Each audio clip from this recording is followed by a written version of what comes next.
एक simple wire लेते हैं। यह कॉपर या एल्यूमिनियम या सिल्वर में से किसी का भी हो सकता है। इस वायर से 5 वोल्ट बैटरी को कनेक्ट कर देंगे और एक बल्ब भी। जब हम स्विच को ऑन करेंगे तो बल्ब ऑन हो जाएगा और करंट फ्लो होने लगेगा। जो यहाँ पर करंट फ्लो हो रहा है वायर में, बेसिकली यहाँ पर इलेक्ट्रॉन फ्लो कर रहे हैं वायर के थ्रू, और फ्लो ऑफ इलेक्ट्रॉन को ही करंट बोलते हैं। अब मान के चलो इस वायर को बीच में से कट कर देते हैं तो इलेक्ट्रॉन को फ्लो करने के लिए कोई रास्ता नहीं मिलेगा, जिसका मतलब है कोई भी करंट फ्लो नहीं होगा। इसलिए हमेशा ध्यान रखो, जब हम करंट चेक करते हैं मल्टीमीटर से तो करंट तभी चेक किया जा सकता है जब कोई लोड कनेक्टेड हो, सर्किट ओपन होगा तो करंट फ्लो नहीं हो सकता। अब जो करंट वायर से फ्लो हो रहा है सेम वही करंट मल्टीमीटर से फ्लो होगा, तभी मल्टीमीटर करंट बता पाएगा कि कितना करंट फ्लो हो रहा है। इसलिए मल्टीमीटर को भी सीरीज में कनेक्ट करते हैं वायर के साथ में, तो मल्टीमीटर इलेक्ट्रॉन के फ्लो को चेक करता है और हमें करंट की इंफॉर्मेशन देता है। और जिस डिवाइस से करंट चेक किया जाता है उसको एमीटर बोलते हैं और एम्पियर करंट की यूनिट होती है।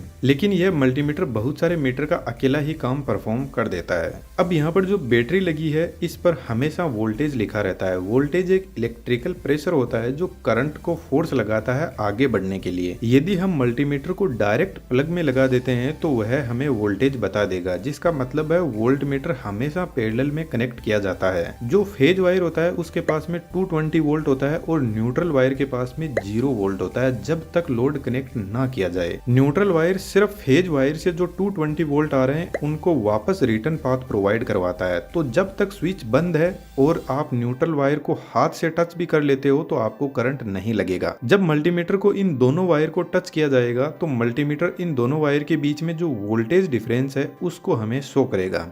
रेजिस्टेंस ठीक जिस तरीके से फ्रिक्शन काम करता है उसी तरीके से करंट के लिए फ्रिक्शन का काम रेजिस्टेंस करता है, जिसका सिर्फ एक ही काम होता है, पावर को लॉस करना। अब हर मेटल का रेजिस्टेंस होता है, कुछ का कम कुछ का ज्यादा। इसलिए हमारे घरों में जो मेन वायरिंग होती है उसमें कॉपर वायर को काम में लिया जाता है, क्योंकि उसका रेजिस्टेंस कम होता है, जिसकी वजह से वह गर्म कम होगा और गर्म कम होगा तो वह ज्यादा लोड उठा पाएगा। अब रेजिस्टेंस के भी कुछ भाई बहन होते हैं जिनको इम्पीडेंस, एडमिटेंस, रिएक्टेंस बोलते हैं। यह भी पावर लॉस ही करते हैं लेकिन अलग अलग तरीके से। अब वोल्टेज, करंट और रेजिस्टेंस से मिलकर एक बहुत ही फेमस ओम का नियम बनता है, जिसको शॉर्ट में voltage is equal to current into resistance बोलते हैं। अब मानकर चलो एक सर्किट है जिसमें बहुत सारे बल्ब सीरीज में कनेक्टेड है। यदि कहीं से भी वायर टूट गया तो सभी के सभी बल्ब बंद हो जाएंगे, क्योंकि करंट इस पॉइंट से आगे फ्लो होगा ही नहीं। तो क्या हम कह सकते हैं कि जब कनेक्शन सीरीज में कनेक्टेड होता है तो करंट जितनी भी डिवाइसेस लगी है उनके पास सेम होता है। और दूसरी सबसे बड़ी बात, जैसे 2 एम्पियर का करंट इन वायर से फ्लो हो रहा है तो चारों बल्ब में आधा आधा एम्पियर डिवाइड हो जाएगा। अब करंट डिवाइड तो हो गया, जिसका मतलब है चारों बल्ब कमजोर जलेंगे। अब इन्हीं बल्ब को यदि हम पैरेलल में कनेक्ट कर देंगे तो इनमें से कहीं से भी वायर टूट भी गया तो बाकी के बल्ब पर कोई फर्क नहीं पड़ेगा, क्योंकि करंट का रास्ता आगे बढ़ने के लिए बना हुआ है। इसलिए हमारे घरों में वायरिंग पैरेलल में की जाती है। और इसका सबसे बड़ा फायदा है सभी डिवाइस अच्छी तरीके से काम करते हैं। अब सबसे बड़ा कंफ्यूजन होता है पावर को लेकर। वोल्टेज करंट तो ठीक है, पावर क्या होती है? बेसिकली पावर वोल्टेज और करंट का प्रोडक्ट होता है। जैसे यह बल्ब 5 वोल्ट का है और जब इसको ऑन करते हैं तो 2 एम्पियर का करंट कंज्यूम करता है, तो इसकी पावर कंजम्पशन हो जाएगी 5 × 2 is equal to 10 watt.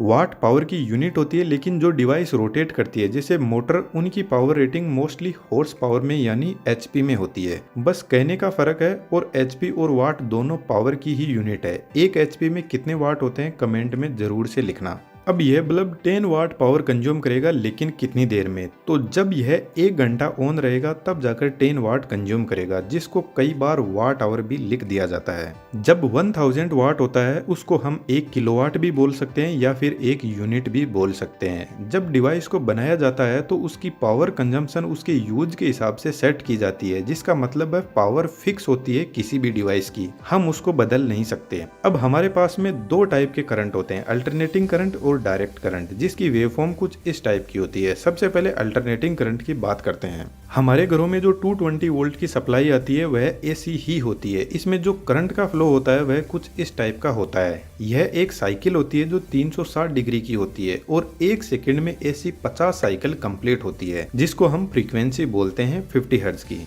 Hertz frequency की यूनिट होती है। तो जब हमें इलेक्ट्रिक शॉक लगता है तो यह करंट हमें 1 सेकंड में 50 बार ऐसे तोड़ मरोड़ना चाहता है, पर हमारी बॉडी इतना फास्ट मूव नहीं कर पाती है, तो हमें जोरदार झटका लगता है और यह ज्यादा देर तक रह गया तो हम मर भी सकते हैं। मानकर चलो इस वायर में 220 वोल्ट की सप्लाई दी हुई है और करंट फ्लो हो रहा है। अब बात ऐसी है कि करंट हमें आंखों से दिखाई नहीं देता है, बस उसको महसूस किया जा सकता है। लेकिन इस वायर के आसपास में कुछ और भी ऐसा हो रहा है जो हमें दिखाई नहीं दे रहा है। यह 220 वोल्ट की सप्लाई इस वायर के पास में अपना एक फील्ड जनरेट करती है जिसको मैग्नेटिक फील्ड बोलते हैं। आपने बहुत बार लोगों से कहते हुए सुना होगा हाई वोल्टेज लाइन के बारे में कि इसके पास में मत जाओ वरना यह अपनी तरफ खींच लेगी। तो इसके पीछे का रीजन समझ लेते हैं। यह एक स्प्रिंग लोडेड रोड है जो कुछ इस तरीके से मूव कर रही है। इस रोड के दोनों साइड में कुछ हवा के पार्टिकल भी है जिन पर यह फोर्स लगाती है अपने मूवमेंट से। अब यह रोड तो सिर्फ इतनी ही दूरी में मूव कर रही है, लेकिन यदि इस पोजीशन पर हम बारीकी से हवा का फोर्स ऑब्जर्व करेंगे तो हमें थोड़ी बहुत हवा का फोर्स फील होगा। ठीक ऐसा ही अल्टरनेटिंग करंट के साथ में होता है। जब यह वेवफॉर्म इस तरीके से ट्रेवल करती है तो इसके पास में जो एयर पार्टिकल होते हैं उनको यह चार्ज कर देती है, और जब हम उसके पास में जाते हैं तो हमें इस वायर को टच करने की जरूरत नहीं है, दूर से ही हमें इलेक्ट्रिक शॉक लगता है। लेकिन डरने की बात नहीं है, जो हाई वोल्टेज लाइन होती है वही अपने आसपास के एरिया को चार्ज करके रखती है। हमारे घरों में जो सप्लाई आती है वह सेफ होती है। अल्टरनेटिंग करंट का एक और फायदा है, यह इस पॉइंट पर जीरो हो जाता है, तो बाई चांस हमें इलेक्ट्रिक शॉक भी लग गया तो हम इस पॉइंट पर छूट जाते हैं। अब एसी सप्लाई भी दो टाइप की होती है, सिंगल फेज और 3 फेज। हमारे घरों में सिंगल फेज सप्लाई आती है जो 220 वोल्ट की होती है, जिसमें एक फेज और एक न्यूट्रल वायर होता है जिसके झटके हमें लगते ही रहते हैं। लेकिन 3 फेज सप्लाई 440 वोल्ट की होती है जो बड़ी मशीनें जैसे बड़ी मोटर उनके लिए होती है या फिर सलमान खान के लिए होती है, क्योंकि सलमान खान की सुल्तान मूवी का एक गाना है लग गए 440 वोल्ट छूने से तेरे, जिसका मतलब है सलमान खान 3 फेज सप्लाई की बात कर रहे थे।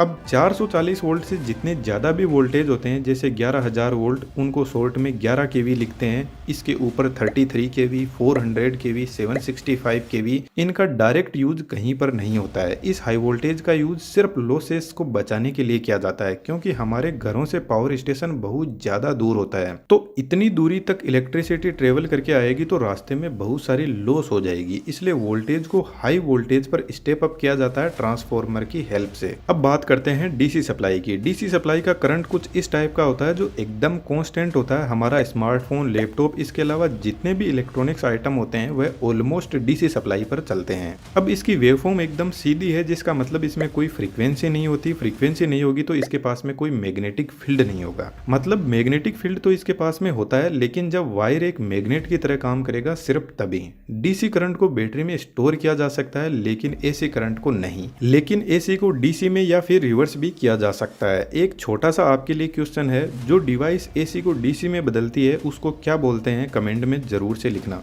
डीसी करंट एसी से बहुत ज्यादा पावरफुल होता है। यदि डीसी का शॉक लग गया तो छूटने के कम चांस रहते हैं और मरने के ज्यादा। लेकिन चिंता की बात नहीं है, 12 वोल्ट डीसी जो बैटरी में होता है वह इतना खतरनाक नहीं होता है। 50 वोल्ट से ज्यादा यदि कोई डीसी करंट है तो वह बहुत ज्यादा पावरफुल है, हमें बहुत नुकसान पहुंचा सकता है। 12 वोल्ट डीसी भी बहुत पावरफुल होता है। यदि आपने गाड़ियों में 12 वोल्ट की बैटरी से जो केबल लगी हुई है उसकी साइज देखोगे तो आपको पता चलेगा कि यह कितना पावरफुल करंट है। डे बाय डे पॉपुलेशन बढ़ रही है तो पावर कंजम्पशन भी बढ़ रही है, इसलिए बिजली कंपनियां डिमांड के हिसाब से नए नए जनरेटर अपने पावर प्लांट में इंस्टॉल करती रहती है। पावर जनरेशन को बढ़ाने के लिए हम इलेक्ट्रिसिटी के एंड कंज्यूमर है, लेकिन इलेक्ट्रिसिटी जनरेशन से लेकर हमारे घर तक पहुंचने का जो सफर है वह बहुत ही कॉम्प्लिकेटेड और लॉन्ग है, क्योंकि इलेक्ट्रिसिटी लापरवाही बिल्कुल भी बर्दाश्त नहीं करती। यदि कहीं पर भी बीच में गलती हुई तो उसकी सजा भी तुरंत मिल ही जाती है। और एनिमेशन की दुनिया में अपने करियर को बनाना चाहते हो तो हमने 3D एनिमेशन के कोर्स को हिंदी में बहुत आसान भाषा में बनाया है। डिस्क्रिप्शन में डिटेल्स है, आप ज्वाइन कर सकते हो।